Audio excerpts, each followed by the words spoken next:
எனக்கு அன்பார்ந்தவுடைய பிள்ளைகளே, உங்கள் யாவருக்கும் இயேசு கிறிஸ்துவின் நாமத்தில் வாழ்த்துக்கள். இந்த நாளிலும் என்னுடைய வார்த்தையை தியானிக்கும்படியாக தேவன் நமக்கு கொடுத்த இந்த சிலாக்கியத்திற்காக அவர் நன்றியோடு நான் துதிக்கிறேன், ஸ்தோத்தரிக்கிறேன்.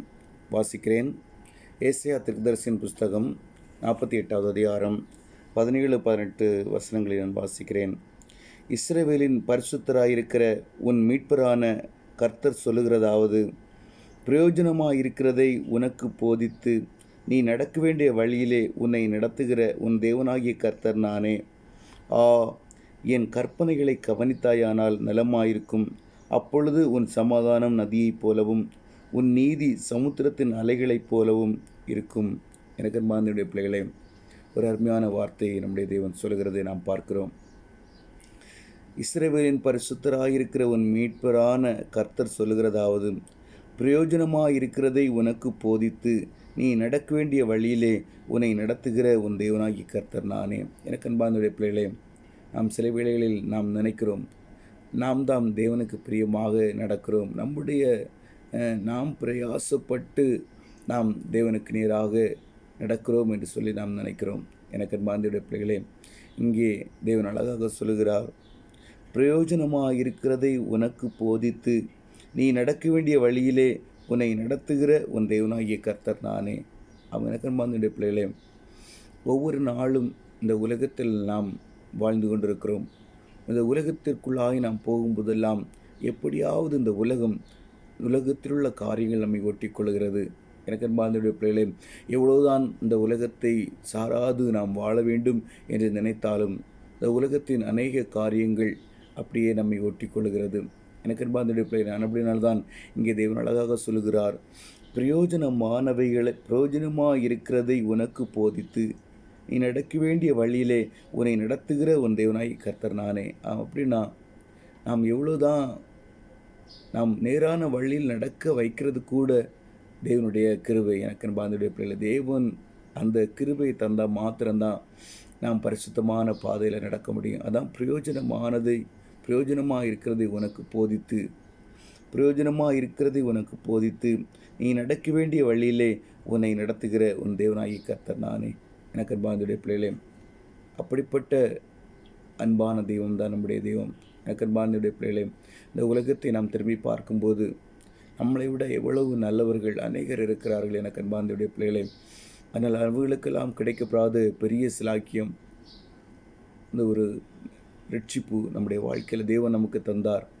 நாம் இயேசுவை மாத்திரம் அறியாமல் இருந்தோமானால் நம்முடைய வாழ்க்கை எப்படியோ போயிருக்கும், நம்முடைய வாழ்க்கை மிகவும் செருகிட்டதாய் மாறியிருக்கும். ஆனால் இயேசுடைய கிருபை நிமித்தமாய் நம்முடைய வாழ்க்கையில் அவ்வப்போது பிரயோஜனமானவைகளை அவர் நமக்கு போதித்து, எது நம்முடைய வாழ்க்கைக்கு தேவையோ அவ்வப்போது யார் மூலமாவது வசனத்தின் மூலமாய் நம்மை போதித்து நேரான வழியில் நம்மை நடத்தி அவருடைய பாதத்தில் வைத்திருக்கிறாரே.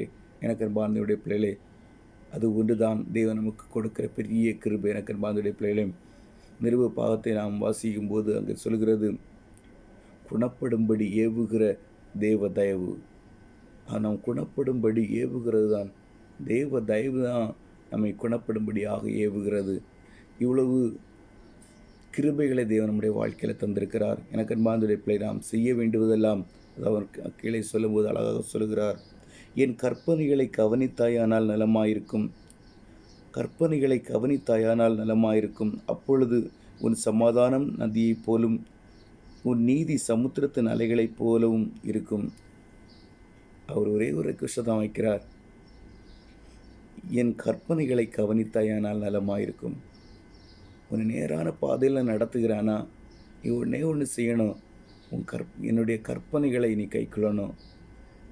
என்னுடைய கற்பனைகளை கவனித்தாயானால் நலமாயிருக்கும். அப்போது உன் சமாதானம் நதியைப் போலும் உன் நீதி சமுத்திரத்தின் அலைகளைப் போலும் இருக்கும். எனக்கு அன்பார்ந்த பிள்ளைகளே, முடிந்த அளவு தேவனுடைய பாதையில் நடக்க நாம் முயற்சி செய்வோம். என்றால் சகையுடைய வாழ்க்கையை நாம் பார்க்கும்போது, சகைவு இயேசுவை பார்க்க ஆசைப்பட்டு அவன் காட்டத்தி மரத்தின் மேல் ஏறினான். அவன் செய்த முதல் தொடக்கம், எனக்கு அன்பார்ந்த பிள்ளைகளே, அவன் பாவியான மனிதன்தான். ஆனாலும் அவனுக்கு அந்த ஒரு ஆசை இருந்தது, எப்படியாவது இயேசுவை நான் காட்டத்தி மரத்தின் மேல் ஏறி நான் இயேசுவை பார்ப்பேன் என்று சொல்லி அந்த ஆசை இருந்தது. அதை அவன் செயல்முறைப்படுத்தினான். கட்டத்தை மரத்தின் மேல் ஏறி உட்கார்ந்தான். அதே போலதான் தேவன் அதைதான் விரும்பினார். அவர் அப்படியே அவன் ஏறின உடனே அவன் அப்படியே அந்த இடத்துல கடந்து வந்து அவனை அழைத்து பெரிய ஒரு ரட்சிப்பை அந்த இடத்துல தேவன் கட்டளையிட்டார் என்று சொல்லி நாம் பார்க்கிறோம். எனக்கு நம்முடைய வாழ்க்கையில் கூட இயேசு அந்த ஆசைப்படுகிறதை விரும்புகிறார். நாமும் பரிசுத்தமாய் வாழ வேண்டும் என்கிறதான ஒரு ஆசை நம்முடைய வாழ்க்கையில் வருமானால் நிச்சயமாக தேவன் நம்மை கைவிடவே மாட்டார். எனக்கு அன்பார்ந்த பிள்ளைகளே, பிரயோஜனமானவைகளை நமக்கு போதித்து நேரான வழியில் அவர் நடத்த வல்லமையுள்ளவராய் இருக்கிறார். ஏனென்றால் அவர் இந்த உலகத்தில் வாழும்போது பாவமில்லாதவராய் வாழ்ந்தார். அப்படினாலே உலகத்தின் முழுவதுமாய் உலகத்தின் மனுஷனாகவே வாழ்ந்தார். ஆனாலும் பாவம் அவரை மேற்கொள்ளவில்லை. எல்லாவற்றிலும் அவர் வெற்றி சிறந்தவராய் வாழ்ந்து நமக்கு ஒரு முன்மாதிரியை வைத்து போகிறார். அப்படினாலே நம்மால் முடியும். தேவனுடைய சமூகத்தில் தேவனுடைய கிருபை நம்மை தாங்கும்போது எல்லாவற்றிலும் ஜெயம் பெற்று வாழ்வதற்கு நம்மால் முடியும். எனக்கு அன்பார்ந்த பிள்ளைகளை, இந்த உலகத்தை முடிந்தளவு சாராது தேவனுக்காக தேவனுடைய காரியத்தில் மிகவும் முக்கியத்துவம் எடுத்து அவருடைய கற்பனைகளை கைக்கொண்டு முதலாவது தேவனுடைய ராஜ்யத்தையும் அவருடைய நீதியையும் நாம் தேடும்போது நிச்சயமாக தேவன் நம்முடைய வாழ்க்கையில் பெரிய காரியங்களை செய்வார். அவர் நம்மை பயன்படுத்துவார். எனக்கு அன்பார்ந்த பிள்ளைகளே, ஒன்றை மாத்திரம் நினைவில் வைத்துக்கொள்ள வேண்டும். ஒவ்வொரு நாளும் தேவனுடைய சமூகத்தில் கேட்கிற ஆண்டவரே, இன்றைக்கு நீர் என்னை எப்படி பயன்படுத்தப் போகிறீர்? ஏனென்றால் ஒவ்வொரு நாளும் நம்மை கொண்டு தேவன் செய்ய வேண்டிய காரியத்தை நம்மை கொண்டு தான் செய்து முடிக்க வேண்டும். அடுத்தவர்களை அவர் யூஸ் பண்ணவே கூடாது. அந்த ஒரு காரியத்தை தேவனுடைய சமூகத்தில் ஒவ்வொரு நாளும் கேளுங்க. ஆண்டவரே, இன்றைக்கு என்னை கொண்டு நீர் என்ன காரியம் செய்ய சித்தமாக இருக்கிற ஆண்டவரே, அதற்கு நான் தகுதியுள்ளவனாய் மாறணும்ப்பா. ஆண்டவரே, அந்த காரியத்திற்கு நான் தகுதியில்லாதவனாய் போய்விடக்கூடாது. என்னுடைய வாழ்நாட்கள் மிகவும் குறுகியது. அப்படினால் எப்படியாவது உமக்கு முன்பாக நீர் செய்ய என்னை கொண்டு செய்ய நினைத்த காரியத்தை நான் செய்து முடிக்க எனக்கு கிருபை தாரும் என்று சொல்லி ஒவ்வொரு நாளும் கேட்கும்போது எனக்கு அன்பார்ந்த பிள்ளைகளை தேவன் நிச்சயமாய் நம்மை பயன்படுத்துவார். அநேகருடைய வாழ்க்கையில் பெரிய மாற்றத்தை உண்டாக்குவார். தேவன் நம்மளமாக பெரிய காரியங்களை செய்வார். ஜெயிப்போமா? அன்பின் பரலோக தகப்பனே, இந்த அருமையான நாளுக்காய் உமக்கு நன்றி ஆண்டவரே. கொடுத்த வார்த்தைக்காய் உமக்கு ஸ்தோத்திரம்ப்பா. ஆண்டவரே தகப்பனே, எங்களை நேர் வழியில் நடத்துகிற கர்த்தர் நீர் ஆண்டவரே.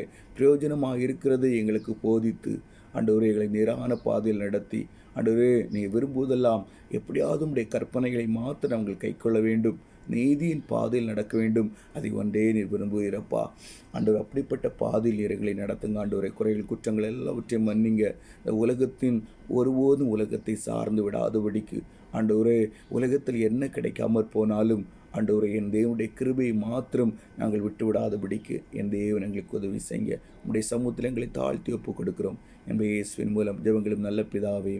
ஆமேன், ஆமேன்.